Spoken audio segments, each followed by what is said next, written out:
नमस्कार।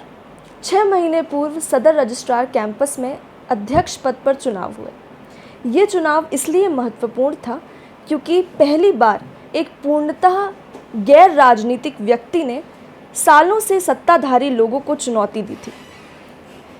एक एयरफोर्स से रिटायर्ड ऑफिसर, एमिटी यूनिवर्सिटी में विजिटिंग प्रोफेसर और दिल्ली सरकार में लेबर ऑफिसर आज हमारे साथ मौजूद हैं प्रोफेसर डॉक्टर दीपक कुमार शर्मा जी।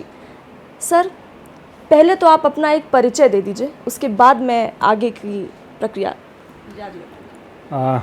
धन्यवाद नोएडा व्यूज़, जो आपने मुझे इस लायक समझा कि मैं आपको साक्षात्कार दे सकूं। मैं प्रोफेसर डॉक्टर दीपक कुमार शर्मा, सदर रजिस्ट्रार बार कहा जाता है और तकनीकी रूप से कहें तो ये एडवोकेट एवं डीड राइटर वेलफेयर एसोसिएशन है, जो कि सदर सब रजिस्ट्रार कैंपस गामा सेकंड में है, वहाँ पे कार्यरत है, वहाँ का प्रेसिडेंट हूँ। और उससे पहले, जैसा कि आपने कहा, मैं भारतीय वायुसेना में सेवाएं दे चुका हूँ, दिल्ली सरकार में लेबर अफसर रह चुका हूँ, एमईटी में वर्तमान में लॉ का विजिटिंग प्रोफेसर हूँ और कई सारे सामाजिक संगठनों से जुड़ा हुआ हूँ।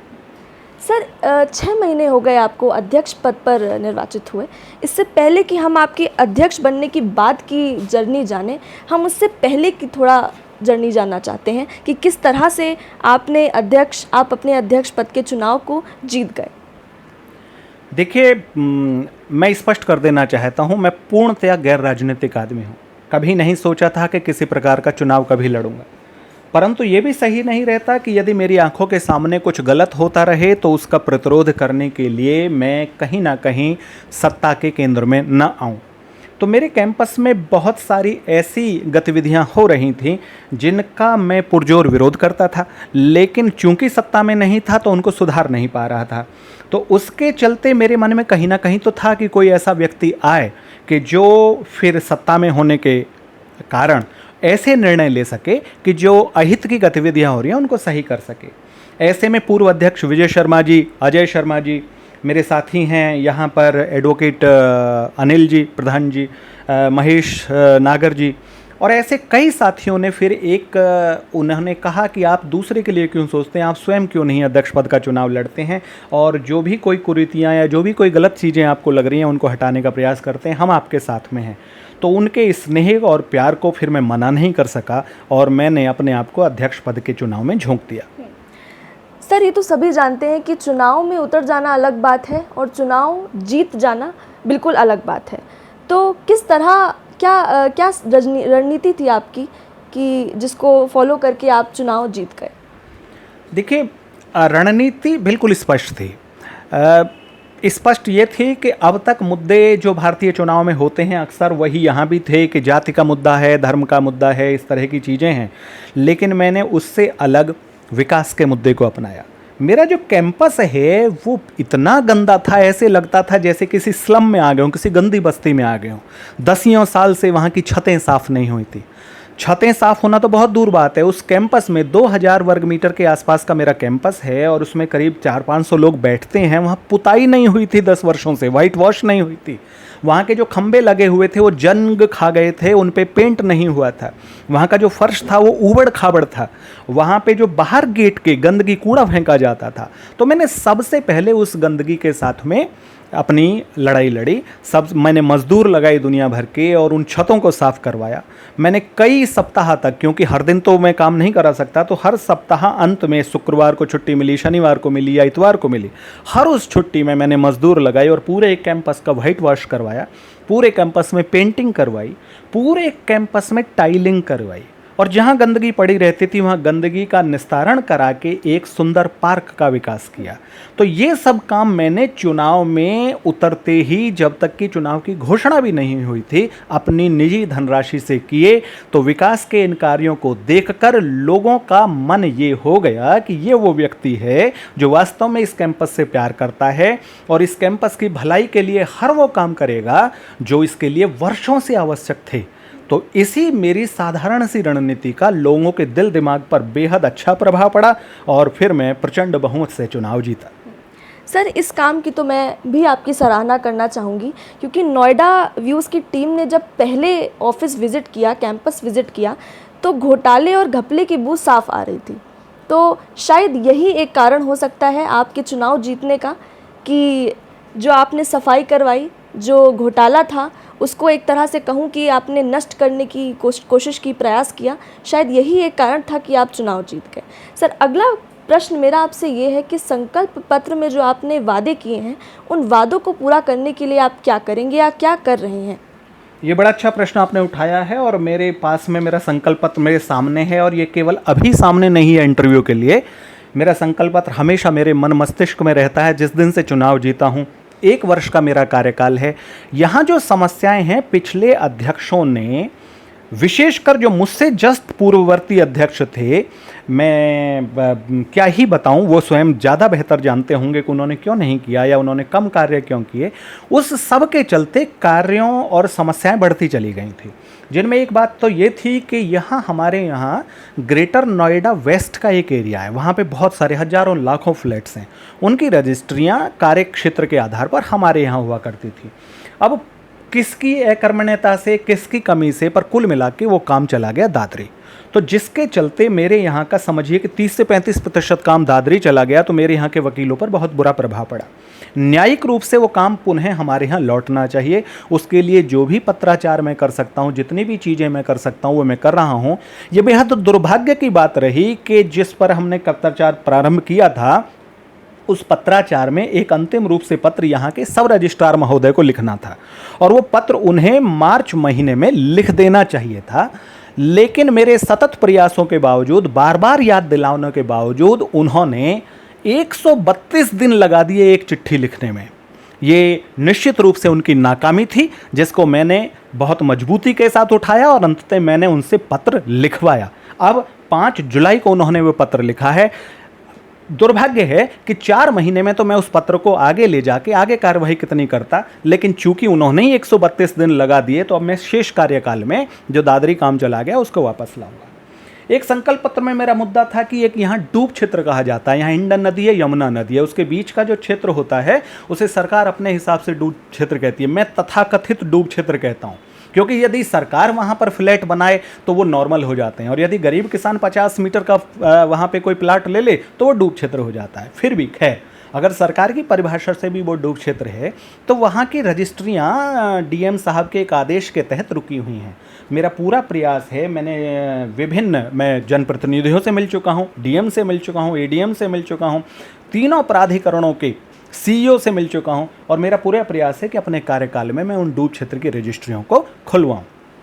मेरी ये बार बहुत पुरानी है, 20 से 22 साल हो गए, बैठने की सही से जगह नहीं है, बार रूम भी नहीं है। वो लगभग अब हो जाएगा, उसकी व्यवस्था होने वाली है, तो वो बार रूम मैं यहाँ पे खुलवाऊँ ताकि 2 अखबार ही पढ़े रहें। आपका नोएडा व्यूज़ जो निरंतर आता है हमारे यहाँ पे, लेकिन सही से कोई पढ़ नहीं पाता, तो उसको ही लोग पढ़ लें। संकल्प पत्र में मेरा था कि मैं इस कैंपस को पूरी तरह से सुंदर और शानदार बना देना चाहता, तो वो मैं कर चुका हूँ। इसके लिए एक और चीज़ थी, मेरे यहाँ पे कोई सुरक्षा नहीं है। एडवोकेट को तो फिर भी 5 लाख रुपए का बीमा होता है, लेकिन डीड राइटर को 5 पैसे का बीमा नहीं होता। तो प्रधानमंत्री योजना के तहत 2 लाख का बीमा बहुत सूक्ष्म राशि देके होता है। तो मैंने पूरे में सर्वे कराया, और मैं खुशी के साथ कह सकता हूँ कि अब मेरे कैंपस के 90% से अधिक डीड राइटर का वो प्रधानमंत्री योजना वाला बीमा हो चुका है। शेष जो 10% हैं उनको भी मैं कर दूंगा। एक और चीज़ है कि मेरे यहाँ, मेरे गौतम बुद्ध नगर जिले में 5 बार हैं। नोएडा में बार है, वहाँ पे भी रजिस्ट्रार ऑफिस है, लेकिन बार के एडवोकेट की बात को कोई काट नहीं सकता, वहाँ ऑफिस हावी नहीं है। दादरी में बार है, वहाँ एडवोकेट है, उन एडवोकेट की बात को कोई काट नहीं सकता, वहाँ ऑफिस हावी नहीं है। गौतम बुद्ध नगर में डिस्ट्रिक्ट कोर्ट है, वहाँ जो डिस्ट्रिक्ट कोर्ट में एडवोकेट हैं, वो बार इतनी सशक्त है कि प्रशासन उनकी बातों के सामने झुकता है, वहाँ पे ऑफिस हावी नहीं है। साथ में मेरे कलेक्ट्रेट में बार है, वहाँ 58 एडवोकेट हैं केवल, लेकिन इतने सशक्त हैं कि उनके सामने प्रशासन हावी नहीं है। केवल मेरी बार में ऐसा था, कुछ अकर्मण्यताएं रही लोगों की, कि यहाँ पे बार का कोई अस्तित्व एक मायने में था ही नहीं।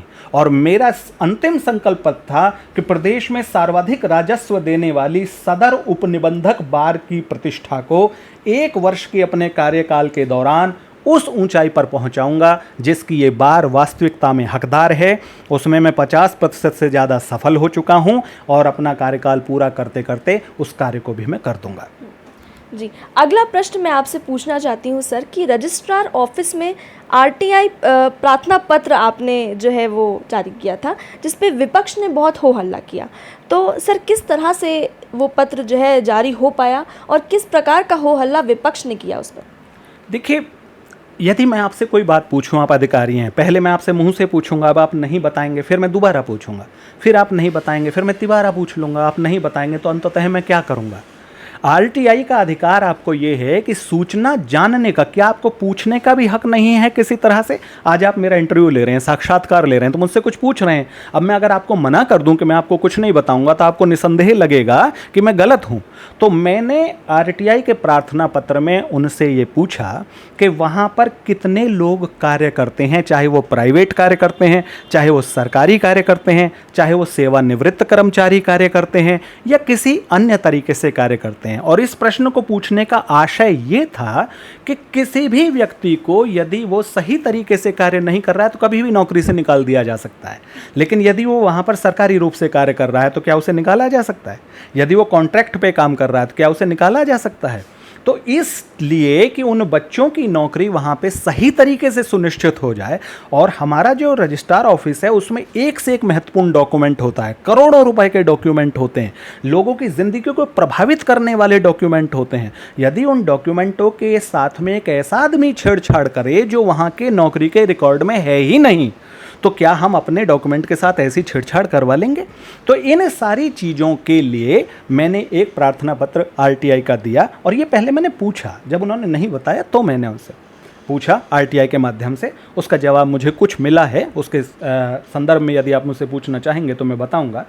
तो उसके अलावा 3-4 प्रश्न और भी थे उस आरटीआई में, और सारे महत्वपूर्ण बिंदु इस तरह थे जैसे यही पत्र जो मैंने 132 दिन में उन पर प्रेशर डाल के लिखवाया है।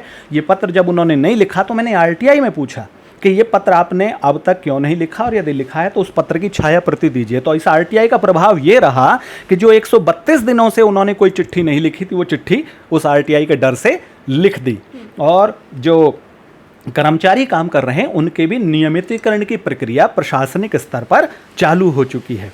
उसके साथ में यहाँ कोरोना काल था, तो कोरोना काल में वकीलों का अध्यक्ष होने के नाते मैंने सबका जीवन सुरक्षित रहे, इसके चलते 1.5 महीने यहाँ पे लोगों से प्रार्थना की कि वो स्वतः ही कार्य से विरत रहें, ना आए यहाँ काम करने के लिए। लेकिन उस दौरान भी न केवल ऑफिस खुला बल्कि वहाँ ज़बरदस्त रजिस्ट्रियाँ हुई, अर्थात पैसा कमाना है या नहीं कमाना है वो तो उनका उद्देश्य, लेकिन कुछ कोरोना के नियमों का कोई पालन नहीं हुआ।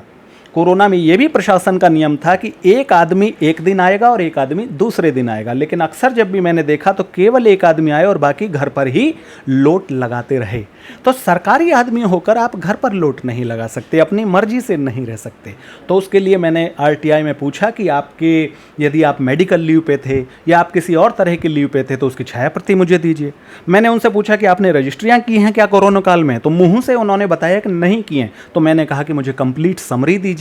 तो इस तरह करके मैंने संवैधानिक दायरे में रहकर पूछना किसी भी चीज़ को, संभवतः आप भी कहेंगे गुनाह नहीं है, तो उन चीज़ों को मैंने आरटीआई के माध्यम से पूछा। सर विपक्ष को लेकर एक सवाल और आ रहा है, काफ़ी लोगों का पूछना है कि जो लोग काम कर रहे हैं रजिस्ट्रार ऑफिस में, आपने लगातार उनके लिए उनकी कंप्लेन करी है एडीएम से या एजीएम से, क्या ये सच है?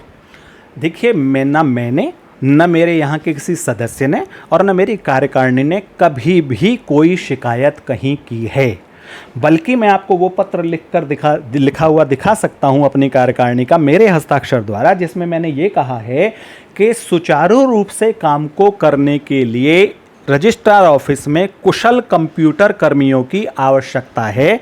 उसके अलावा जो और व्यक्ति वहाँ पर हैं उनको भी न्यायोचित वैकल्पिक व्यवस्था होने तक काम करने दिया जाए। लेकिन मैं ये स्पष्ट कर देना चाहता हूँ कि न्यायोचित वैकल्पिक व्यवस्था से मेरा तात्पर्य ये है कि जो भी रजिस्ट्रार ऑफिस में काम करे, ऐसी संवेदनशील जगह पर काम करे, उसका निश्चित रूप से कोई विधिक अस्तित्व होना चाहिए। वो वैधानिक रूप से वहाँ पे होना चाहिए, वो कॉन्स्टिट्यूशनली वहाँ पे होना चाहिए। केवल जिसकी मर्जी जो चाहे जिस आदमी को वहाँ पर बिठा दे, ऐसा नहीं होना चाहिए।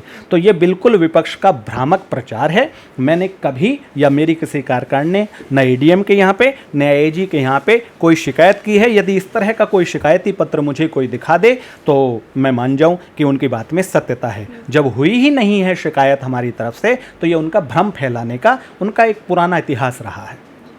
अच्छा सर, 1 महीना हुआ था आपको अध्यक्ष पद पर नियुक्त हुए और विपक्ष ने लगातार 3 मीटिंग बुला डाली, तो क्या एजेंडा हो सकता है विपक्ष का इसके पीछे?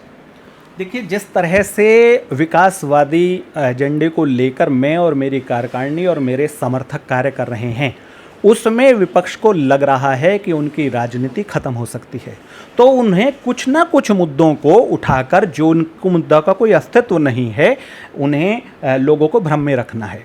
एक मुद्दा उन्होंने उठाया कि जो यहाँ पे कुछ रजिस्ट्रियाँ हुई थीं जो कि संभवतया डीएम के आदेश के तहत के अनुसार नहीं होनी चाहिए थी, उन रजिस्ट्रियों में जिस डीड राइटर ने उन रजिस्ट्रियों को किया था, तो ये मुद्दा उठाया गया कि इस आदमी का जीवन खतरे में आ जाएगा। यदि हम रजिस्ट्रार ऑफिस से लड़ाई मोल ले लेंगे तो हमारे हाथ में कटोरा आ जाएगा, हम भिखारी हो जाएंगे, वो हमारे डॉक्यूमेंट करने से मना कर देंगे। इस तरह की चीज़ें भ्रामक उनके द्वारा फैलाई गई, लोगों में ये डर बैठाया गया।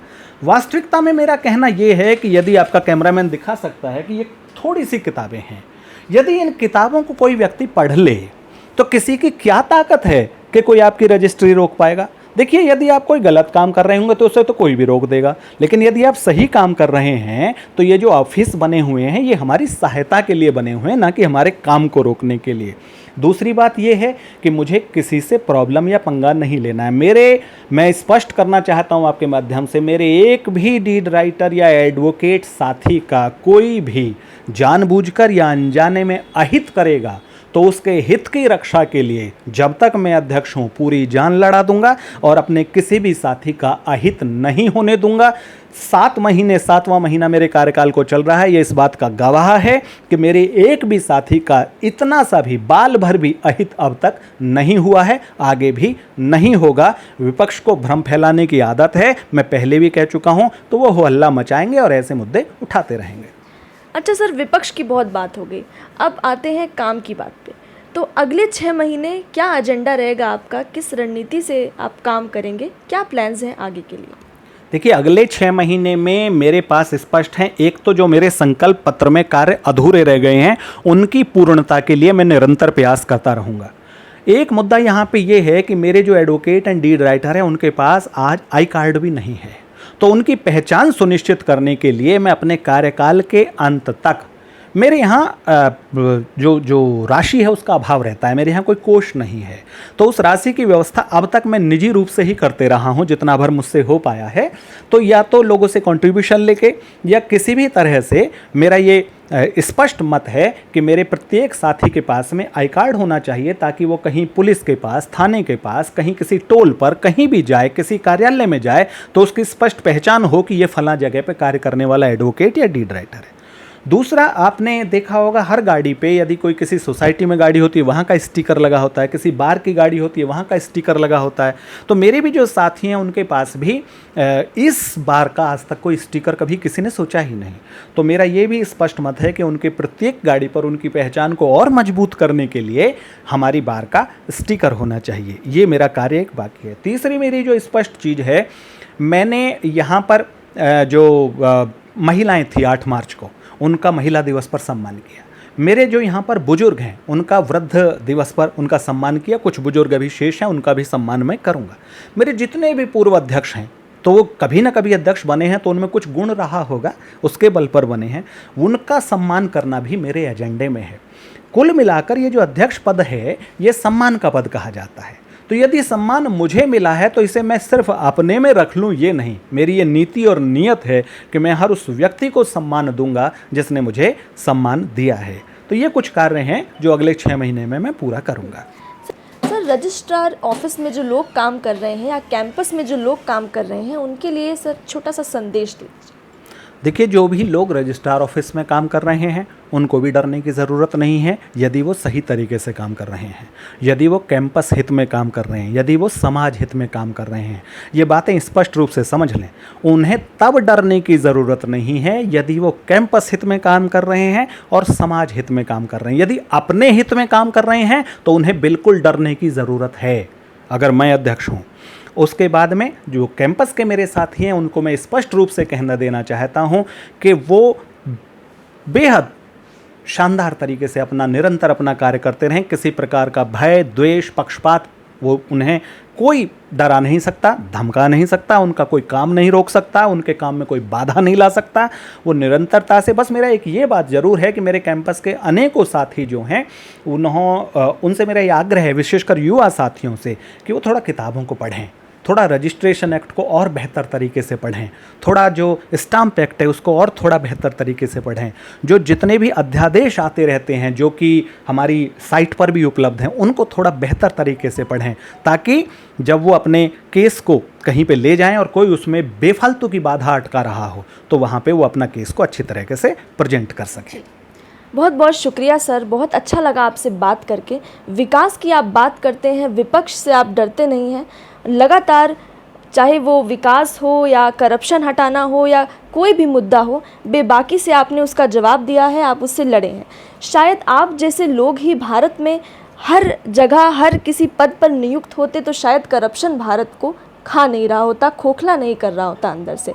इसी के साथ हम एक नए नाम, एक नए चेहरे के साथ जुड़ेंगे नोएडा व्यूज़ की टीम के साथ, मेरे यानी जानवी श्रीवास्तव के साथ, कैमरा पर्सन हर्षिता ठाकुर।